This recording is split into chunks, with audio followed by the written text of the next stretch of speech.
মার্কেটের সেন্টিমেন্ট বোঝার জন্য আমি আমার টেলিগ্রাম চ্যানেলে একটা পোল ক্রিয়েট করছিলাম, যেখানে আমি জিজ্ঞেস করতেছিলাম যে মার্কেট কোন দিকে যাইতে পারে বলে আপনাদের মনে হয়। এবং এখানে দেখতে পারতেছেন ম্যাক্সিমাম মানুষ ভোট করছে বিটকয়েনের প্রাইস $70,000 পর্যন্ত ড্রপ করতে পারে। তো বুঝতেই পারতেছেন মার্কেট এমন একটা জায়গায় এসে দাঁড়াইছে, অথবা আমাদের সেন্টিমেন্টটা এমন করে রাখছে যে আমাদের কাছে এখন শুধু মনে হচ্ছে মার্কেট শুধু ডাউনের দিকেই যাবে। আর হোয়েলস অথবা মার্কেট মেকাররা কিন্তু এইটাই চায়। আপনি যখন মনে করবেন যে মার্কেট আর উপরে উঠবেই না, অথবা আপনি যখন পুরোপুরি হোপলেস হয়ে যাবেন, তখন তারা মার্কেটকে আপনার উল্টা ডিরেকশনে নেওয়া স্টার্ট করবে। তো আজকে যদি আপনারা ক্রিপ্টো মার্কেটের দিকে তাকান, তাহলে দেখতে পারবেন আজকে কিন্তু ক্রিপ্টো মার্কেটের অবস্থা খুবই ভালো। বিটকয়েনের প্রাইস অলমোস্ট $88,000 পর্যন্ত টাচ করছে এবং বিটকয়েনের ডমিনেন্সে কিন্তু ড্রপ করতেছে। এর পাশাপাশি মার্কেটের অন্য যে অল্ট কয়েনগুলো আছে সেইগুলোর মধ্যেও কিন্তু ভালো একটা স্পাইক আসছে। এখন আসল কথা হইতেছে এই যে অনেক দিন পরে আমরা বিটকয়েন সহ মার্কেটের অন্য কয়েনগুলোর মধ্যে পাম্প দেখতে পারতেছি, এই অবস্থায় আমাদের কি প্রফিটে থাকা কয়েনগুলো থেকে প্রফিট বুক করা উচিত, নাকি মার্কেট আরো পাম্প করতে পারে যার ফলে আমাদের ওই কয়েনগুলো হোল্ড করা উচিত? সো আজকের পুরো ভিডিওটা দেখলে আশা করতেছি আপনি একদম ইজিলি এই ডিসিশনটা নিতে পারবেন।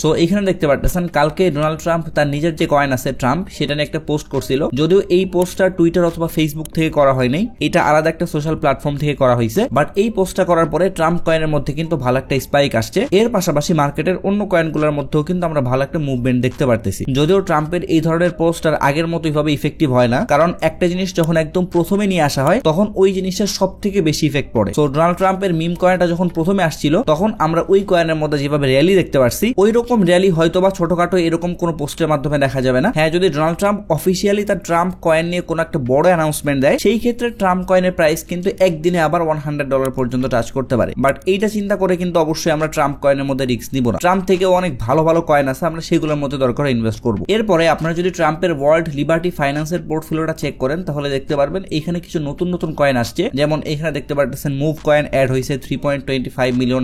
এরপরে ভালো অ্যামাউন্টের এমএনটি কয়েনটাও কিন্তু পোর্টফোলিওর মধ্যে বাই করা হয়েছে, যেটা হচ্ছে $5 মিলিয়ন সমপরিমাণ টোকেন। এবং এখানে ট্রানজাকশন হিস্ট্রি চেক করলে দেখতে পারবেন এমএনটি কয়েনটা কিন্তু লাস্ট এক সপ্তাহ ধরে কয়েকবার বাই করা হয়েছে। সো বুঝতে পারতেছেন এমএনটি কয়েনের প্রাইসের মধ্যে কিন্তু ভালো একটা স্পাইক আসতে পারে। এবং এই ধরনের বড় বড় পোর্টফোলিওর মধ্যে আমরা যতক্ষণ না পর্যন্ত হিউজ অ্যামাউন্টে সেল দেখতে পারতেছি, ততক্ষণ পর্যন্ত কিন্তু বলা যাচ্ছে না যে মার্কেট নিচের দিকেই যাবে। কারণ মার্কেট যদি আসলেই ভয়ঙ্কর লেভেলের ডাউন দেয়, তাহলে আমার মনে হয় না যে তারা বোকার মতো এই কয়েনগুলো হোল্ড করে বসে থাকবে। তো এখন যদি আমরা ডিরেক্টলি বিটকয়েনের চার্টের মধ্যে চলে আসি এবং এখানে যদি ফিবোনাক্সি রিট্রেসমেন্টটা প্লেস করে দেই, তাহলে একটা বিষয় এখানে খেয়াল করবেন, বিটকয়েনের প্রাইস একদম টপে হিট করার পরে যখন এখান থেকে ড্রপ করা স্টার্ট করলো, তখন আমরা দেখতে পারলাম একদম লোয়েস্ট $76,000 পর্যন্ত ড্রপ করলো। এরপরে কিন্তু এখান থেকে প্রাইসটা বাউন্স করে উপরের দিকে চলে গেল এবং প্রাইসটা কিন্তু কন্টিনিউয়াসলি আপ ট্রেন্ডের দিকেই যাচ্ছে। এখন বিটকয়েনের প্রাইস যদি এভাবে কন্টিনিউয়াসলি উপরের দিকে যাইতে থাকে, তাহলে উপরে আমরা দুইটা জোন টার্গেট করতে পারি। একটা হইতেছে 0.5 লেভেল, আর একটা হইতেছে গোল্ডেন জোন, যেটাকে আমরা বলি 0.6 লেভেল। সো বিটকয়েনের প্রাইস যদি এই লেভেল পর্যন্ত আসার পরে এইখান থেকে কারেকশন নেয় এবং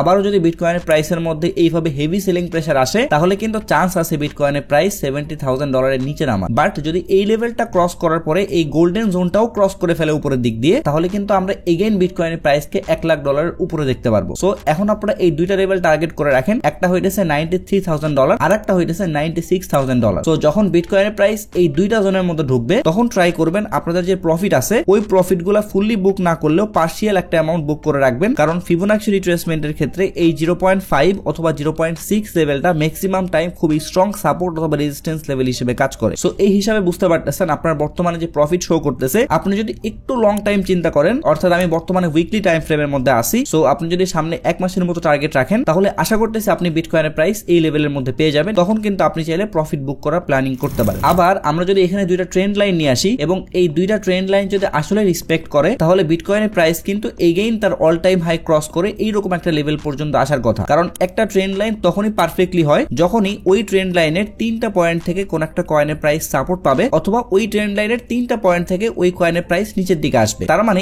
এই ট্রেন্ড লাইনটা যদি আমরা একদম পারফেক্টলি চিন্তা করতে চাই, তাহলে বিটকয়েনের প্রাইসকে কিন্তু অবশ্যই এইখানের কোন একটা পয়েন্টে আবারও টাচ করতে হবে। বাট যদি কোনো কারণে এই ট্রেন্ড লাইনটা রেসপেক্ট না করে, অথবা ধরেন যে এই ট্রেন্ড লাইনটা ইনভ্যালিড হয়ে যায় এবং বিটকয়েনের প্রাইস এখান থেকে উপরের দিকে না গিয়ে যদি নিচের দিকে আসা স্টার্ট করে, তাহলে আমরা নেক্সট টার্গেট করব এই লেভেলটা। যদি এই লেভেল থেকেও সাপোর্ট পায় তারপরেও কিন্তু আমরা বুল রানের আশা ছাড়বো না। বাট যদি কোনো কারণে ভালো ভলিউমের সাথে এই লেভেলটা ক্রস করে ফেলে এবং উইকলি ক্যান্ডেলটা এই লেভেলের নিচে ক্লোজিং দিয়ে দেয় তাহলে কিন্তু একটা টেনশনের বিষয় চলে আসবে, কারণ এইরকম কোনো ঘটনা ঘটলে কিন্তু মার্কেটের পুরো ক্যারেক্টারই চেঞ্জ হয়ে যাবে। অর্থাৎ মার্কেট এতদিন ছিল আপ ট্রেন্ডে, তখন চলে যাবে মার্কেট ডাউন ট্রেন্ডে। সো বুঝতে পারতেছেন এই লেভেলগুলো কিন্তু ইম্পর্টেন্ট। সো আপনারা শর্ট টাইম ফ্রেমের মধ্যে তো ট্রেড করবেনই, বাট মার্কেটের সেন্টিমেন্ট গুলো বোঝার জন্য এরকম লং টাইম ফ্রেমে এসে একটু অ্যানালাইসিস করবেন, তাহলে কিন্তু একটা রাফ আইডিয়া পেয়ে যাবে। এর পাশাপাশি আপনারা যদি ডেইলি টাইম ফ্রেমে আরএসআই এর দিকে একটু তাকান তাহলে এইখানে খেয়াল করবেন 50% লেভেলে কিন্তু ভালো একটা রেজিস্ট্যান্স লেভেল ছিল, যেটা কিন্তু এখানে দেখতে পাচ্ছেন অলরেডি ব্রেক করে ফেলছে। এখন ডেইলি ক্যান্ডেল ক্লোজিং যদি এই লেভেলের উপরে হয় তাহলে ওই যে আমি প্রথমের দিকে যেটা বলতেছিলাম আপনারা নেক্সট টার্গেট $90,000 থেকে 92 অথবা $93,000 পর্যন্ত রাখতে পারে। সো আমরা কিন্তু বেশ কয়েকটা টেকনিক্যাল টার্ম দেখলাম। এখন একটু আমরা বিটকয়েনের লিকুইডেশন হিট ম্যাপের মধ্যে চলে যাব এবং এইখানে আসলে আপনারা একটা বিষয় খেয়াল করবেন, মার্কেটে যত শর্ট পজিশন ওপেন করা ছিল ওইগুলোর মধ্যে ম্যাক্সিমামে কিন্তু লিকুইডেট করে দেওয়া হয়েছে, কারণ রাইট সাইডে দেখতে পাচ্ছেন বর্তমানে কিন্তু ওই রকম পজিশন ওপেন করা নাই, বাট লেফট সাইডে দেখতে পাচ্ছেন বর্তমানে অনেক বেশি পজিশন ওপেন করা হয়েছে এবং এই পজিশনগুলোকে লিকুইডেট করার জন্য মার্কেট কিন্তু এগেইন $80,000 পর্যন্ত ড্রপ করতে পারে, কারণ এখানে দেখতে পাচ্ছেন হিউজ অ্যামাউন্টের পজিশন ওপেন করা হয়েছে, যেখানে 50x লেভারেজ থেকে শুরু করে 100x লেভারেজ পর্যন্ত ইউজ করা হয়েছে। সো ঘুরে ফিরে ওই জিনিসটাই আসতেছে। যদি বিটকয়েনের প্রাইস এভাবে কন্টিনিউয়াসলি পাম্প করতে থাকে তাহলে আপনি $90,000 এর আশেপাশে একটা রেঞ্জ টার্গেট করতে পারেন এবং ওই রেঞ্জগুলোতে আপনাদের প্রফিটটা পার্শিয়ালি বুক করতে পারেন। এরপরে যদি ওখান থেকে আরো পাম্প করে তাহলে আপনি আবারও প্রফিট বুক করলেন, আর যদি ওখান থেকে ড্রপ করে স্টার্ট করে তাহলে আপনি আপনার প্রফিটটা বাদ দিয়ে বাকি অ্যামাউন্টটা কিন্তু হোল্ড করতে পারেন। সো এটাই ছিল আজকের ভিডিও। আশা করতেছি এই ভিডিওর মাধ্যমে আপনাদেরকে আমি বর্তমানে মার্কেট কন্ডিশন সম্পর্কে অনেকগুলো ইনফরমেশন দিতে পারছি। সো ইনফরমেশনগুলো যদি আপনাদের কাছে একটু হলেও হেল্পফুল মনে হয় তাহলে একটা রিকোয়েস্ট থাকবে, যারা আমার চ্যানেলের ভিডিওগুলো রেগুলার দেখেন বাট এখনো চ্যানেলটা সাবস্ক্রাইব করে নাই তারা একটু কষ্ট করে চ্যানেলটা সাবস্ক্রাইব করে আমাকে সাপোর্ট করবেন। এর পাশাপাশি আপনারা যদি ক্রিপ্টো নিয়ে এই ধরনের রেগুলার এন্ড ইমার্জেন্সি আপডেটগুলো মিস করতে না চান তাহলে অবশ্যই আমার টেলিগ্রাম চ্যানেলের মধ্যে জয়েন হয়ে থাকবেন। ভিডিও ডেসক্রিপশন বক্সে লিংক দেওয়া থাকবে। যদি ভিডিও নিয়ে কোনো প্রশ্ন অথবা মতামত থাকে তাহলে অবশ্যই কমেন্ট বক্সে জানাবেন। যদি ভিডিওটা ভালো লাগে তাহলে লাইক করে দিবেন, যদি চান ভিডিওটা শেয়ার করতে পারেন। সো সবাই ভালো থাকবেন। আসসালামু আলাইকুম।